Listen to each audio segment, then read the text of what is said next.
Hi guys, Toni here from Toni Reviews. This week we're going to take a look at the upper cabinets, the construction, how we put them together, and then the installation. You might find in some places it's not a step-by-step guide. This is the build series. If you've been watching the build series, you know it's more of like a vlog, a blog, whatever you want to call it. But I will take you through the process, the materials I used, and how we got it looking like this. So if you want to know more, stick around. Let's just roll that B-roll.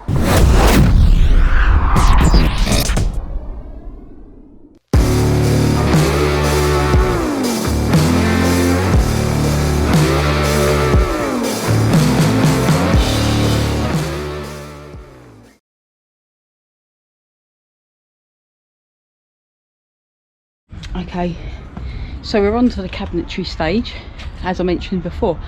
Now, you might have seen in some of the other videos I've mentioned hopefully getting a friend to help me out.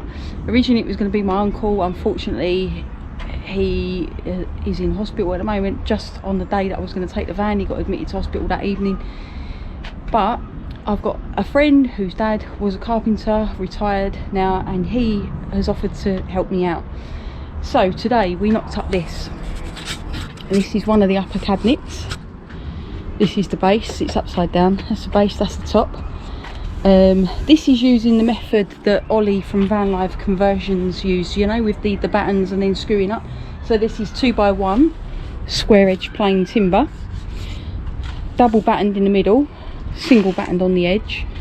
And then what John's done is measured the 12mm ply to sort of fit flush, you know, on all sides. So that's a piece of 12mm and 12mm, but you know, butted up, it all fits flush. What I'm just doing now is I've taken it down out the van. I'm countersinking all the screws that he's put in place.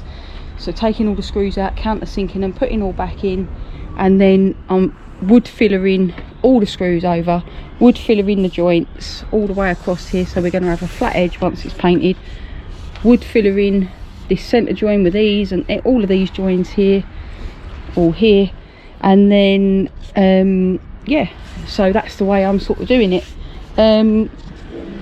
He's also going to make the doors, but I think he said he was going to make the doors and fit them on outside of the van. So I'm just currently prepping this upper cabinet. We've done one, like I mentioned today. I'm going back again on Friday and we're going to work on some more bits. I don't know whether we're going to work on this or some more carcassing maybe for the bottom, but yeah, we've done this today. So it's the first time now that I've got something 3D in the van. Everything else is sort of, you know, 1D. It's all just the walls, the ceiling, the floor, it's all that sort of stuff. This is now building out the living area. So yeah, it's time, it's 7:30 now, but now we've got a nice bit of sunshine, I can get a little bit more done. So what I'm hoping to do is finish off sanding this, maybe get some primer on it, rub it down, and then tomorrow give it a coat of paint. So I'm going to take these battens down, paint them, because I've painted the carcass for the upper cabinet. What I'm going to do now is just strip the end of this wire which I overhung.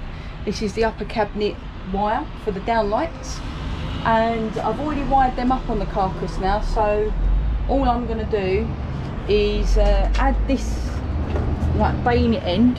So I'm going to wire this bayonet end up because that's what's going to connect into my connector for my downlighters. So I'm just going to get on and do that. I'll put it on time lapse.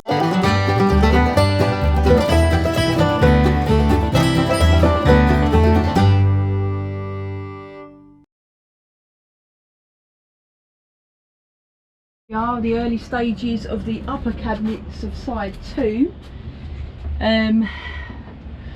So yeah, the way these have been done is we put a batten across the back first at the level where we wanted them to sit, and then we made the face frame out of the 2x1, and then we slotted that into this side bit of the cabinet so it was supported into there at this level. And then we put this piece of 12mm ply up underneath which supports it across, you know, it gives the support at the bottom edge. And we've also screwed up into the rafters of the original rafters of the van, the metal And you remember those wooden battens that I put up there when I insulated the ceiling. So that's how they're fixed, and as you can see, that is absolutely solid. It's solid as a rock, really is no movement in that at all. What I might do is also, I'm not sure yet, but I might put some smaller battens in here, bolt them in with this, and then just put a couple of L brackets or screw up straight up into, we'll have to wait and see, I'm not too sure. But like I said, it is solid as a rock, it ain't going anywhere. But I originally put those bolts in to hold these upper cabinets. Anyway, what I'm doing at the moment is I'm going over all of the screw holes that I left exposed last time. I'm filling in the very small gap between the 2x1 timber and the 12mm ply, so that when it's painted you shouldn't in theory see that that is two separate bits of wood. It will look like one piece. Obviously underneath you've got all the screw holes and stuff, so I'm doing all of that. So today is a case of prepping, sanding, filling, and getting all that ready. The other thing I need to do is put in my under cabinet lights as well, so I may even drill the holes for these, so that when I paint, the holes that I drill are painted as well. Anyway, so that's where we are.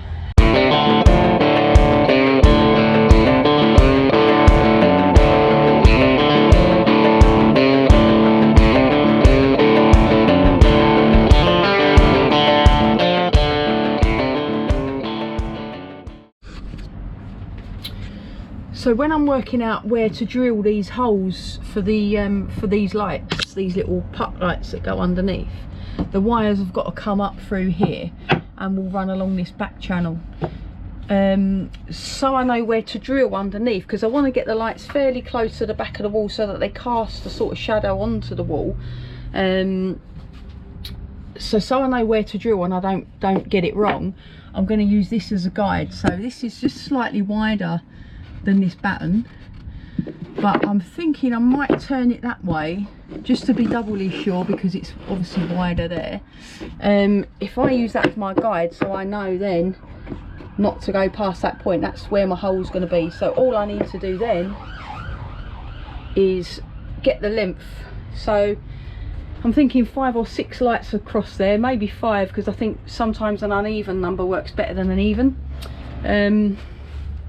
So possibly about 5 lights along here, and just use this as my guide to where I'm going to drill the holes. So I've just measured the length of this, and I'm bringing the end lights in 15 centimetres, so they'll sit about there on the ends, and then I'm putting 3 more in between, and the equal sort of distance up here measures about 41 roughly centimetres each. So I'm just looking at the end of my lights, which has got these little bits on, these little connector things, and I'm using one of these like spade end drill bits to just see to get that enough of a hole to fit these connectors through. And I've used, like I mentioned, used this block of this offcut of wood, which I know is wider than the batten above, to work out exactly where I'm going to do my hole. So this has got to go, this pin, looking at the batten above, because obviously this is wide, it might screw up into the batten. So what I'm just looking at is where it will sit, and I need to make sure that the outside edge is where the outside edge of my line is. So I'm going to bring it forward on that point up here, if you can see that. So I need to make sure that this, the width of this sits so that it's the width of that line, it doesn't go over the line, so that when I drill through it will go inside, you know, just to this line rather than inside, which will go into the batten. I've got to make sure the shoulder will hit where that line is.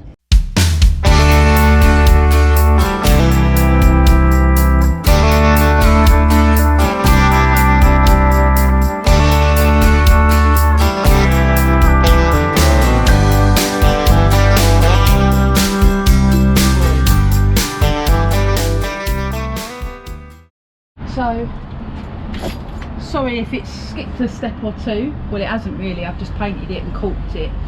But this is it in primer, so this is just primered. Remember when I said about filling the gap, so you got the 2x1 square edge timber here, and then you got a 12mm ply underneath. And like I said, what I've done with these cabinets is filled the minute sort of gaps between the two, so that when it's painted it will look like one piece of wood, so you don't see the wood between. Again, I've now put the holes intermittently for the lights underneath, so all it is now is a case of giving it a top coat. I've also made some internal dividers for these, and I'm debating whether or not to cover this up now, or to leave it exposed. I'm not too sure. I know it does look a little bit untidy. I'm in two minds, because part of me feels like if someone was to come and buy this van, you can tell that it is insulated from head to toe behind, you know, you can see that. The other part of me feels like, yeah, but you don't want to see that.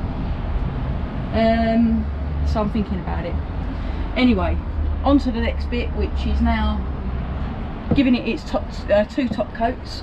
This is what I'm using. I've got this, it's different from the wall. The wall is using a solvent based paint, but for the cupboards I'm using this Leyland Trade Smart paint, which is basically one paint for everything: wall, ceilings, wood and metal. And it's a matte, and it's yeah, it's got a really nice just a really nice look to it. It's obviously different from the walls. The walls are the eggshell, so they've got a slight sheen to them. It can mark quite easily. I've noticed, like here for example, I caught it with the end of the cork gun, and it sort of scratched it. But look, if you give it a good old rub with a bit of water, it does come off. You have to give it a bit of a better one than that, but it does come off, and you can wipe it clean, so that's quite good. So hopefully it should be quite durable. So yeah, that's what I'm on to now. Just gonna, I filled these screw holes, which I hadn't done before, so now that I know this cabinet is definitely where it is, and I know that this is onto it, I filled all these up. There was a little couple on the wall that I've given a little go on. They're going to need the solvent based stuff, so I'll do them later as well. But yeah, on to painting the upper cabinets.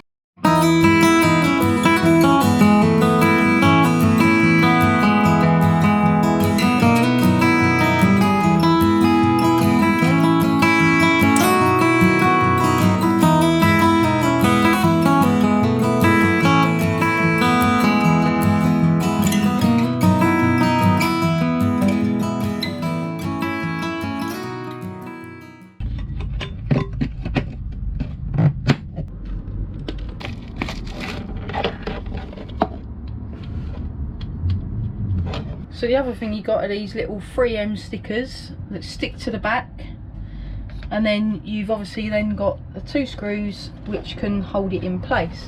So what I've just done, you've got this little box, little control box that they all plug into. I think it can take like 10 or 12.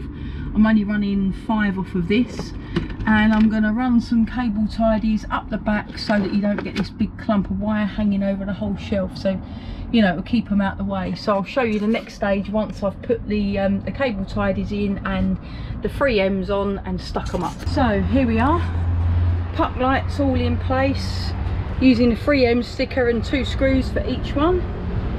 Just remove the tape. This is the little control panel, which all the lights fit into that. I've put a little sort of bayonet end on the end of that, and wired that to the light that I'd previously run. So that is bayonet ended on, and that's the little control panel. So if you wanted to add more lights, say in this cupboard, you could always add a couple and run the wires up through there if you wanted. But that is the lights all in place.